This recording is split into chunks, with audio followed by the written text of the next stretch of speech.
Dépasser la peur du changement. Qu'est-ce qu'il y a derrière la peur du changement? Il y a plusieurs choses. Déjà, ça dépend si vous allez sortir de votre zone de confort complètement ou pas. Et c'est normal que ça fasse peur, qu'il y a un truc de à l'intérieur de soi qui a les pétoches, d'accord? Si vous sortez trop de votre zone de confort, à l'intérieur de vous, ça dit t'es pas armé. C'est normal, c'est la vérité. En fait, on n'est pas encore formé, on n'est pas encore compétent dans le truc qu'on est, on n'est pas encore, enfin, il y a encore les pas encore de plein de trucs. Et c'est normal. L'objectif, c'est pas de céder à la panique, d'accord? C'est juste de calmer la petite voix à l'intérieur de nous qui a dit ah, j'ai la trouille. Ok, celle-là, c'est comme si c'était une petite vous de 2 ans qui je dois aller à l'école, j'ai jamais mis les pieds dans une école, j'ai peur. Ce qu'elle a besoin, c'est pas qu'on lui rationalise, c'est pas qu'on lui dise qu'elle est conne non plus. Il y en a qui se le racontent, donc voilà. Ah non, non, non, ça marche pas, c'est pas bien, ok. Ce qu'elle a besoin, c'est de sécurité. Quand il y a une part de vous qui a la trouille de quelque chose, ce qu'elle a besoin, c'est de sécurité. Et ça va être à la part de vous qui est grande d'aller lui offrir cette sécurité. Donc, ça va être de ramener en fait de la sécurité à ce moment-là. Donc, si c'est pour un nouveau job, ça va être de lui rappeler en fait tout ce que vous avez déjà fait en amont, tout ce que vous avez déjà fait qui va vous permettre de vous adapter à ce nouvel environnement. Si c'est une nouvelle action que vous devez faire, et toutes les autres choses qui sont pas si loin que ça, que vous avez déjà acquis. Par exemple, la prise de parole en public. Voilà, il y a plein de gens qui ont peur de parler en public. Et dans ces cas-là, ce qu'on va faire, c'est qu'on va les remettre en conscience, donc vraiment réactiver, dire hey, mais regarde, tu sais parler depuis longtemps, ok? Tu sais parler devant des groupes. Alors on va les regarder en fait le nombre de personnes devant qui la personne elle a déjà parlé. Alors ça peut être par exemple en réunion de service. C'était quoi la plus grosse réunion de service que tu as fait? Ok, c'était ça, mais j'étais pas super à l'aise. Ok, mais tu l'as fait. Est-ce que entre le début de la réunion et la fin de réunion, tu as senti une différence? Oui, au fur et à mesure, ça allait mieux. Donc c'est acquis. C'est quelque chose qui rentre dans le domaine de l'apprentissage. Voilà. Et on vient de mettre comme ça déjà des choses factuelles pour que le mental vraiment il dise ah mais oui, ah, mais il y a ça, et puis il y a ça, et puis il y a ça, et puis il y a ça, et puis il y a ça. Ok. Ça peut être même des choses qui n'ont rien à voir. T'as appris à faire du vélo? Oui. Au début, tu savais pas faire? Ah ben non, je me suis même fait mal. Ok. Mais t'es remonté et t'as réussi? Oui. Donc là, ça va être pareil.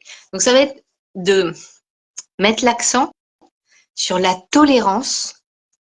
Combien de temps tu t'autorises à être nul dans le nouveau truc que tu vas faire? Le temps d'acquérir les compétences qu'il faut pour réussir.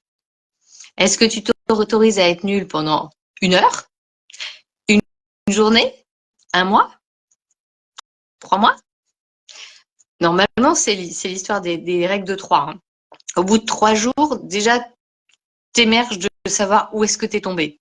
Au bout de 3 mois, tu commences à comprendre ce qu'on te demande. Au bout de 3 ans, tu maîtrises.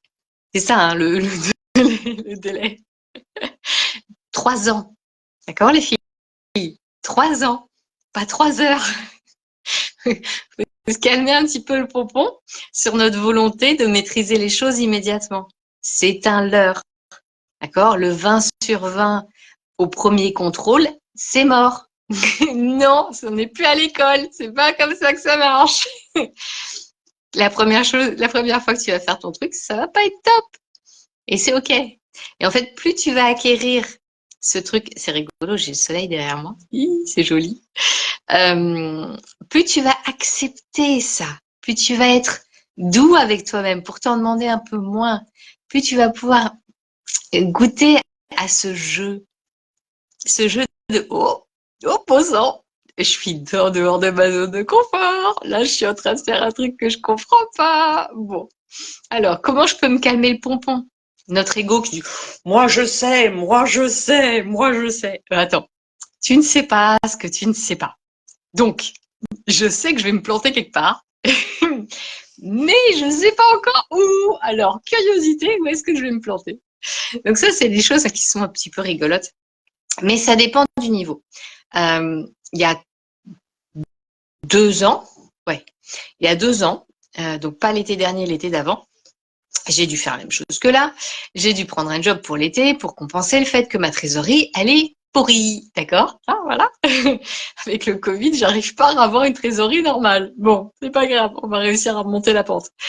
Euh, et j'ai pris un job qui était complètement en dehors de ma zone de confort. Je me suis retrouvée facteur. Sauf que moi, je suis dyslexique. Donc, j'inverse les noms.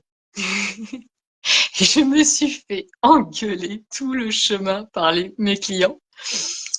J'arrivais même à avoir à regarder les boîtes aux lettres. Il y a des lots de la boîte aux lettres, voilà, des box avec plein de noms.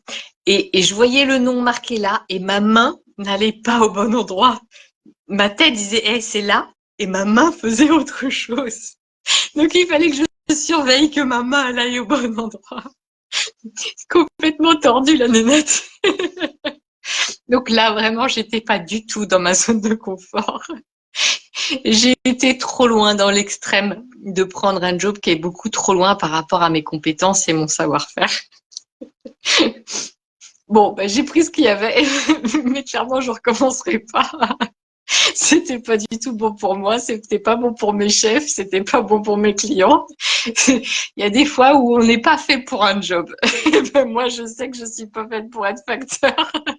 Quand vous sortez de votre zone de confort, allez-y mollo quand même. Vous n'êtes pas obligé de faire des grands écarts trop extrêmes. Après, ça froisse les muscles, ça fait mal.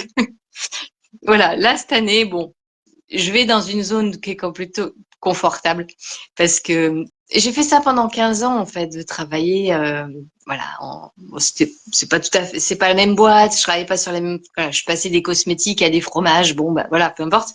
Mais c'est de la logistique, c'est des tableaux croisés dynamiques, c'est du Excel, c'est de la codification, c'est voilà. Donc je me retrouve dans plein d'éléments. C'est des SAP, je connais SAP, je sais où je vais, voilà. Il y a de la nouveauté, mais pas tout.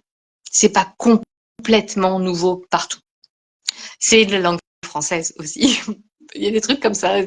Voilà, on évite les langues étrangères en plus. Voilà. Donc c'est ce truc-là de choisir aussi à être doux avec soi-même pour pas aller dans un truc trop extrême.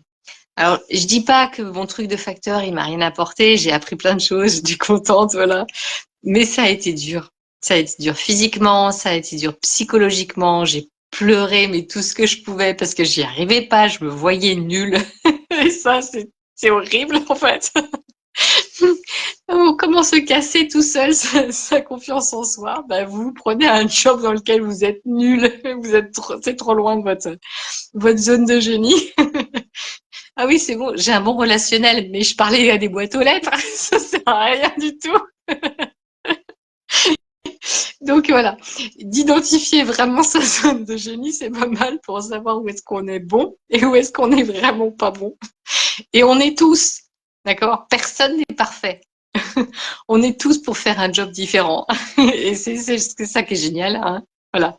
Il y en a pour qui le job que je fais aujourd'hui, ce serait la cata totale. Ils aiment pas les chiffres et ils aiment pas les tableaux Excel. Moi, j'aime ça. Donc, tant mieux. Mais voilà, on est tous faits pour certains trucs et d'autres où on n'est vraiment pas fait pour. Donc, essayez d'identifier ça. Et dans la peur du changement, voilà, il y a cette conscience-là. Bien sûr, il y a aussi la peur du changement qui n'est pas liée à ce que vous êtes en train de faire, mais plutôt une projection de ce que potentiellement il pourrait arriver. Donc ça, c'est plus dans l'ordre des angoisses. Je projette dans l'avenir des choses que je n'ai pas aujourd'hui. Donc dans ces cas-là, c'est d'aller regarder de quoi ça parle. Par exemple, la peur du changement qui est liée à la perte de son emploi. Ça peut arriver. Et quand elle déboule, celle-là, Ça sert à rien de la mettre de côté en disant oh mais si, mais si. Non, se bullshiter soi-même, ça ne sert à rien, d'accord? On peut pas se raconter des histoires à soi-même. Quand elle vient, celle-là, ça veut dire regarde ce que tu es capable de faire d'autre. Quel autre job tu peux faire? Alors peut-être le même job dans une autre boîte, peut-être un autre job dans ma boîte, peut-être un autre job dans une autre boîte, ou peut-être carrément pas de boîte et te lancer à ton compte. Mais cette peur du changement là qui déboule de ah mais peut-être qu'un jour je vais perdre mon job, en fait c'est un leurre qu'on a d'être persuadé que ce qu'on a aujourd'hui va rester. C'est faux. Tout n'est que changement. Le plus que je peux vous souhaiter, c'est qu'un jour vous soyez à la retraite. Mais dans ces cas-là aussi, vous allez arrêter votre job. Et donc, il va falloir vous réinventer. Qu'est-ce que je suis capable de faire d'autre? Marie, tu me dis, c'est tout moi, je déteste les chiffres. Ben moi, j'aime ça, tu vois, on est complémentaires. Et c'est ça qui est vraiment top. Donc oui, au pire du pire, enfin le pire, au mieux du mieux du mieux, c'est plus ça. Quand vous allez perdre votre job, ce sera pour être à la retraite, ok? Mais ça n'empêche pas que si vous avez passé toute votre vie dans votre job sans jamais vous dire, tiens, potentiellement, qu'est-ce que je peux faire d'autre? Et ben, quand vous allez être à la retraite, vous allez être à la ramasse. Parce que ça va vraiment être difficile, en fait, de pouvoir mettre du renouveau à un âge où, bon, 65, 66, ouais, on a encore moyen de. Mais c'est plus difficile qu'à 30 ou à 40, ou à 50 même. Donc, c'est toujours avoir ce truc-là, de se dire, OK, les peurs, elles viennent pas pour rien. Retirer cette idée-là, d'accord, qu'il faut lutter contre vos peurs, c'est, OK, j'ai peur de ça, de quoi ça cause? C'est toujours ça. J'ai peur de ça, de quoi ça cause? Et pas en mode drama, hein. Pas besoin d'en faire des paquets de caisses énormes. Non, OK. Vous sortez du show hollywoodien là que vous êtes en train de vous jouer, et juste, OK, de quoi tu as peur exactement? Précisément. Et puis vous pouvez descendre parce que des fois ça survole le sujet. Mais ouais, mais quoi? Mais quoi? Ce serait quoi la conséquence? Il y a quoi derrière? Il y a quoi derrière? Et puis là, vous allez mettre sur le doigt sur le gros pataquès qui vous fait une boule au ventre pas possible, mais vous essayez de nier. Et je dis ça, je dis rien, genre ça nous arrive jamais. Mais c'est important. Et, et les peurs du changement, elles amènent cette conscience que tout est éphémère.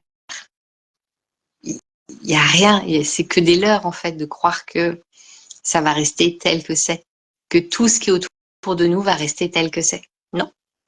Tous les gens qui sont autour de nous, ben, un jour ou l'autre, ils seront plus là. Tout, même le matériel qui est autour de nous, notre maison et tout ça, c'est pour un temps. Tout ça, c'est pour un temps. Notre corps aussi d'ailleurs, hein, notre santé et tout, c'est pour un temps aussi. Voilà, bon, je suis en forme d'achat et je sais que quand j'aurai 90, je me souhaite d'arriver jusqu'à 90, ben, j'aurai peut-être moins la forme qu'aujourd'hui. M'asseoir par terre, ce sera peut-être un peu plus compliqué. Voilà, c'est que pour un temps. Et c'est garder cette souplesse dans l'esprit que ce n'est que pour un temps. Tout ce que j'ai autour de moi est éphémère et c'est que pour un temps. Et derrière la peur du changement, il y a souvent cette perte de souplesse qui met des trucs figés, rigides, parce qu'il y a de la peur derrière. C'est ça qui est assez biscornu. C'est comme on ne sait pas écouter nos peurs, on va mettre de la rigidité à rajouter de la sécurité, à rajouter des trucs qui nous mettent de la tension, alors que ça peut être beaucoup plus fluide à juste écouter ce qui se passe en nous et puis aller nous amener de la sécurité, mais à l'intérieur de nous, pas à l'extérieur.